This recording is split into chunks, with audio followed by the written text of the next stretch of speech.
Well, 1 year on from the Yellow Vest protests, and the scenes here couldn't have been more different from what we saw in 2018. On Saturday in Paris, only pockets of resistance in downtown Paris, where we did see police firing tear gas in response to acts of vandalism, where protesters were turning over cars, setting bikes on fire, and vandalising an HSBC bank. But when you compare that to the scenes of 2018, where you had 200 to 300,000 people on the streets in running street battles with the police, this was not what organisers had hoped for in sparking this resistance movement again. Now remember, the Yellow Vest protests were brought about in response to a fuel tax increase, protests against a high cost of living here in France.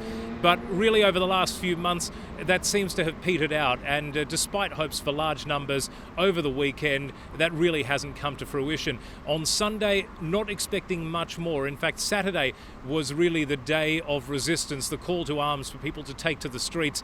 And on the Champs-Élysées, police were in heavy presence, stopping anyone they suspected of protesting, seizing gas masks, seizing yellow vests, and then finding those people. So really the authorities haven't been taking any chances this weekend with this first anniversary of the Yellow Vest protests.